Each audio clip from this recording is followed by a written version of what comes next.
السلام عليكم، كي دايرين؟ لاباس عليكم؟ نتمنى تكونوا دائما على خير.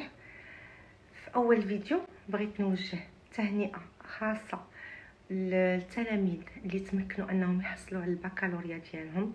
الف الف الف مبروك. وتهنئه خاصه لولدي بشار اللي تمكن انه يحصل على البكالوريا رغم الظروف القاسيه والمشاكل اللي مرينا بها، إلا أنه الحمد لله تمكن أنه ينجح ويحصل على أحسن جامعة في فرنسا وهي جامعة السوربون. ألف ألف ألف مبروك ولدي، ألف مبروك. التلاميذ اللي عندهم إن شاء الله دورة استدراكية على ما كنظن أنها بدات لو 22 يوم وقيلة، بالتوفيق إن شاء الله وبالنجاح، وإن شاء الله غتفرحوا والديكم والمجهودات ديالكم ما غتمشيش هكاك. بالتوفيق ان شاء الله وبالنجاح. اما بالنسبه للتلاميذ اللي ما تمكنوش انهم يحصلوا على البكالوريا ديالهم هذا العام، ماشي نهايه العالم، ماشي نهايه الحياه. العام الجاي ان شاء الله غتمكنوا. الحياه هي هذه، ماشي بمعنى انكم ما خدمتوش او بمعنى انكم ما اجتهدتوش. يمكن الحظ ما وافقكم، ما كانش معاكم. ان شاء الله باذن الله العام الجاي غتكونوا من الناجحين ان شاء الله. موضوعي اليوم هو مدى تاثير الناس في حياتك او في قراراتك، وهنا كنقسمهم الى من جهه نظري انا شخصيه الى 3 فئات او 3 انواع او نوعيه من الناس. النوعيه الاولى هي الناس اللي كتبغيك وحبا فيك وكتغلب عليها العاطفه انها كتبغي تدخل في قراراتك حبا فيك او خوفا عليك. الفئه الثانيه هي الناس اللي كتبغي تاثر فيك عن طريق اعز الناس اليك هما وليداتك، وهذا اكبر او اخطر نوع من الناس اللي كيبغيو ياثروا فيك او يضغطوا عليك عن طريق فلذات اكبادك، عن طريق اليد اللي كتوجعك. والفئه الثالثه وللاسف هي الناس اللي كتبغي تدخل فيك، اللي كتبغي تاثر فيك سلبا. الناس اللي كتكرهك، ما نقدر نسحب هذه الكلمه ديال الكره، مي الناس اللي ممكن مرض اجتماعي، مرض نفسي، او في الحقيقه مازال ما لقيتش لهم وصف. حبا في التدخل. كيفاش تعامل مع هاد الناس؟ النوعيه الاولى انا في نظري ممكن اكون صائبه وممكن اكون مخطئه. نوعيه الناس الاولى اللي فعلا كتبغيك هما الناس اللي قرابين ليك، اللي فعلا كيبغيوك كيحبوك. كتحاول انك تحاور معاهم، تشرح لهم، واخا انك تبذل مجهود في اقناعهم برايك وبقرارك، تبذل مجهود من وقتك ومن طاقتك، احلال عليهم ماشي مشكل، حيت انت متاكد انهم فعلا كيبغيوك، فعلا باغي مصلحتك. كيفاش تعامل مع النوعيه الثانيه اللي كيحاولوا انهم يضغطوا عليك، انهم ياثروا فيك، وانهم يستغلوا اقرب الناس اليك هما وليداتك مثلا في تغيير واحد القرار وانت خديتيه.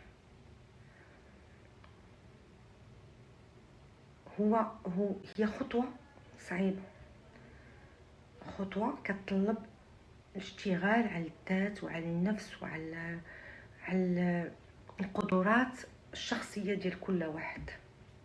هنا كتمشي في تحقيق قرارك وتجاهل الضغوطات اللي عليك. اما الفئه الثالثه، فئه الناس الفضوليه، الناس المتطفله على حياتك. للاسف والله للاسف، رغم ادعاءاتنا بالتقدم والتحضر والثقافه والوعي، الا اننا وللاسف كنسطر عليها لازلنا نعيش فقر اخلاقي، فقر حضاري، فقر اجتماعي. كنسطر عاوتاني على كلمة فقر، وبمفهومي الخاص أن الفقر ماشي هو الفقر المادي، الفقر هو الفقر أخلاقي، هو الفقر التربوي. وأنك مهما وصلت من علم وثقافة بين قوسين وادعاء للوعي والتحضر بين قوسين، ستبقى فقيرا إن افتقدت لحسن الخلق وحسن التربية. وهنا غنعطيكم واحد المثال كنعيشو، مثال الإقامة سكنية أعيش فيها. كنسكن في إقامة ريزيدونس فيرمي كتجمع إذا ما بالغتش تقريبا جميع المستويات الاجتماعية، من ومن ما بغيتش نقول، أطباء، محامون، أرشيتكت، تاشرونة، المهم جميع المستويات. واللي انا كنشوف انها هاد لا ريزيدونس كتعطيني مثال المجتمع ديالنا كيفاش كيفكر، التناقضات اللي كنعيشوها. يدعون الوعي، يدعون الوعي، يدعون الثقافة، يدعون التحضر، مع أنهم يفتقدون للوعي وللتحضر وللجورة الحسنة. طبعا مع احترامي، تقلقوش عليا جيراني، مع احترامي للبعض، هم أقلية وللأسف، والله العظيم للأسف هم أقلية، ولكن الأغلبية هم من هذه الفئة اللي أنا ما فهمتش كيفاش هاد الناس واصلين هذا المستوى الاجتماعي لي تيتر مي شغلهم الشاغل. وجيراني اللي غيتفرجوا فيا غيعرفوني على من كنهضر، كيدخلوا في تفاصيل حياة الجار. ما كرهش يعرف هذيك القفه اللي دخل اشنو فيها. اويلا عباد الله نقلب شويه كوميديا. اويلا عباد الله، السيده مشات تولد، حاسبين ليها امتى غتولد. انا اللي ما عرفتهاش امتى، واش حامله ولا ما حاملاش، هما حاسبين ليها امتى. باش نوريكم التناقض اللي احنا عايشين. كندعاو الثقافة والوعي والتحضر. اما شي وحده الا شموا ان عندها مشكل مشيتي فيها خاصهم يعرفوا سبب المشكل، السبب وعلاش وكيفاش. المهم انا عطيتكم مثال على مسخر، لان انا كنشوف هاد لا ريزيدونس اللي انا عايشه فيها هي مثال للمجتمع اكمله، كيفاش نتصرفوا وكيفاش ما غنقولش نقاوم، مي رد فعلنا امام هاد النوعيه من الناس. عافاكم جاراتي جيراني، ما تقلقوش مني، نتوما عارفيني انا من كنهضر. المهم مع احترامي للجميع، الله يهدي ما خلق، مي رساله هنا، عافاكم تعلموا ندخلوا سوق راسنا، نتعلموا نشوفوا مشاكلنا. راه في الوقت اللي انت كتشوف مشاكل الاخر ما كتردش البال مشاكلك، تقدر ما تردش البال لبنتك او ولدك او شخصك او نفسيتك. ملي انا شغلي شاغل فلان وفلانه، راه ما كنردش راسي لبالي لراسي، لشخصي، لعقلي، لفكري، احتياجاتي. كيفاش تتعامل مع بحال هاد الناس؟ التجاهل. انت التجاهل هنا الفئة الأولى والثانية والثالثة، وكل واحد مع ردة الفعل أو التعامل معه، كل واحد وكيفاش غتعامل معه. مادام أنك أنت خديتي واحد القرار صائب فيه أو مخطئ، أنت دائما بمنظورك وبمفهومك أنك صائب، تقدر تكون مخطئ لكنه قرارك، كتحمل مسؤولية، كيبقى قرارك. كان صائب ولك، كان غير صائب هو عليك لكنه قرارك، خصو يتحترم. إذن أحسن طريقة مادام أنك خديتي واحد القرار وانت متأكد منه هو التجاهل.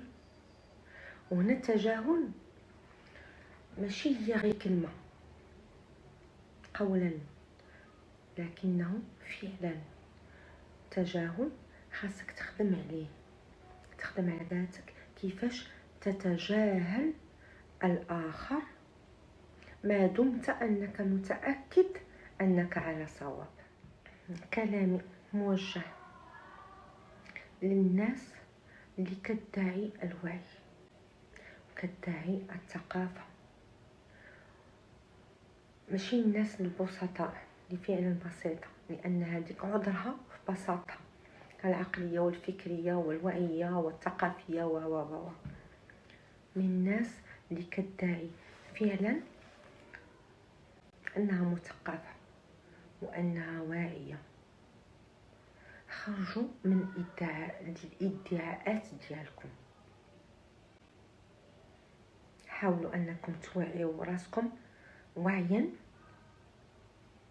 فعليا وحقيقي، باش تكونوا فعلا ناس واعية، ناس متحضرة قولا وفعلا.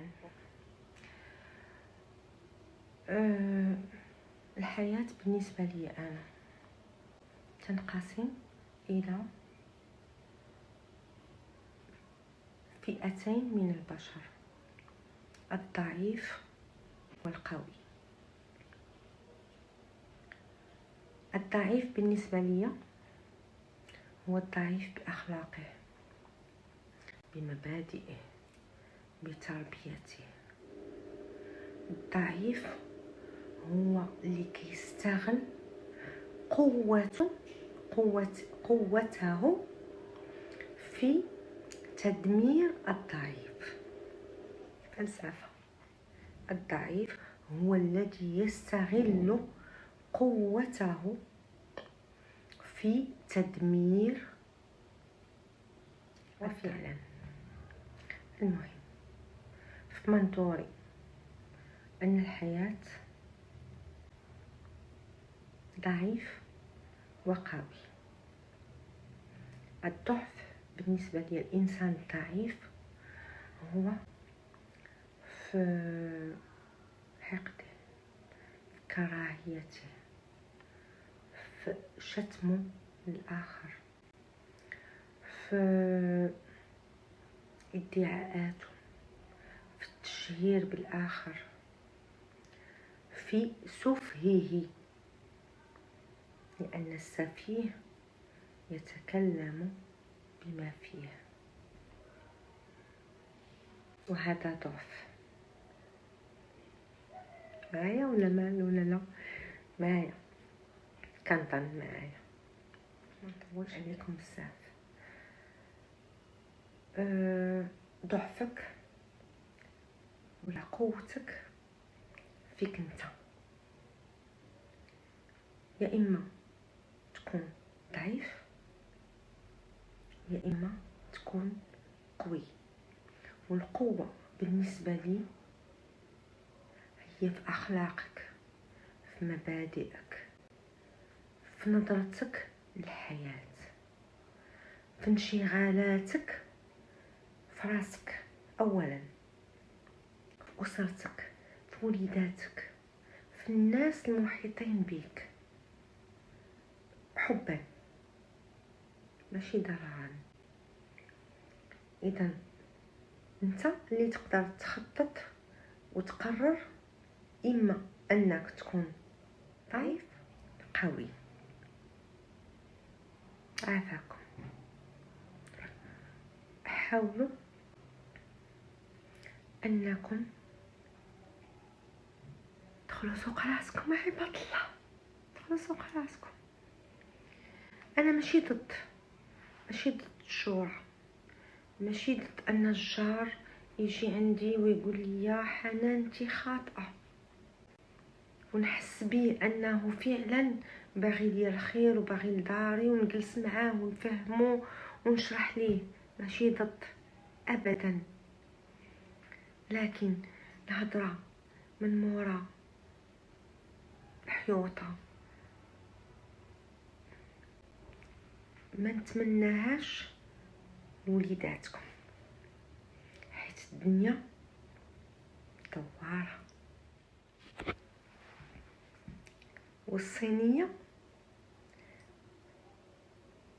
قد ما استعملتوها غيجي واحد النهار وغتصدي، والكيسان غيتهرسو. شنو كيبقى؟ فعيلكم ونواياكم مع الخالق. بالنسبة لي أنا كحنان،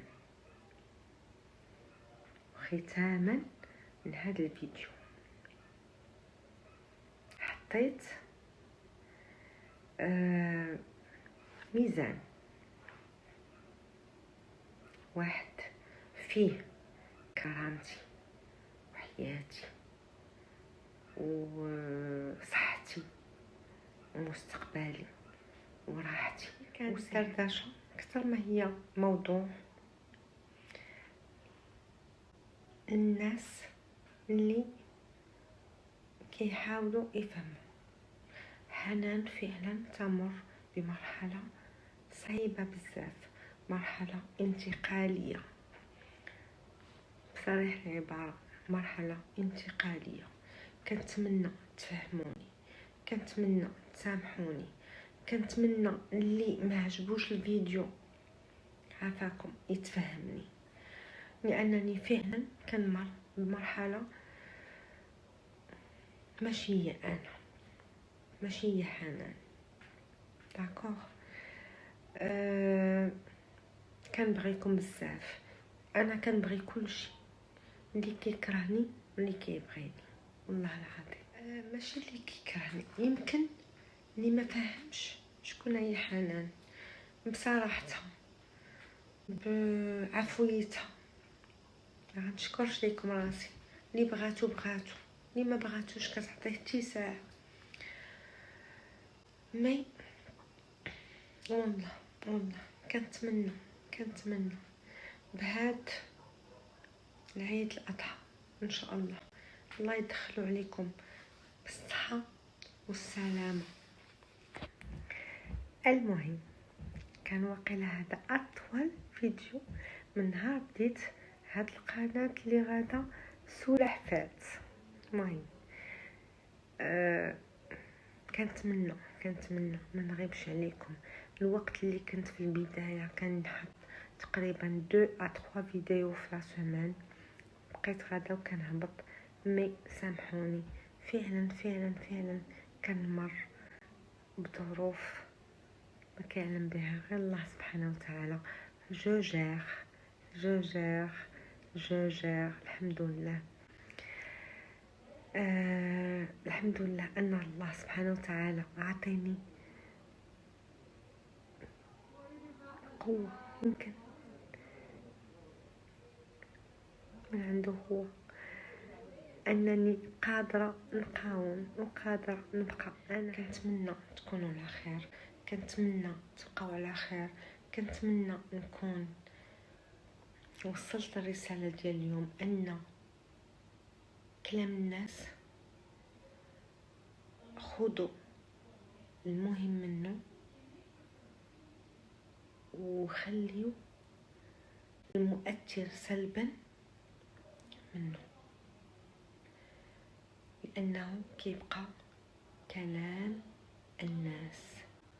المهم هو قرارك انت، مفاهيمك انت، اقتناعاتك انت.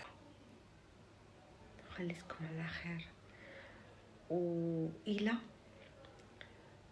لايف ومباشر اللي غتكون مواضيعه ان شاء الله من اختياراتكم انتم ان شاء الله باذن الله. يلا خليتكم على خير، عيد مبارك سعيد.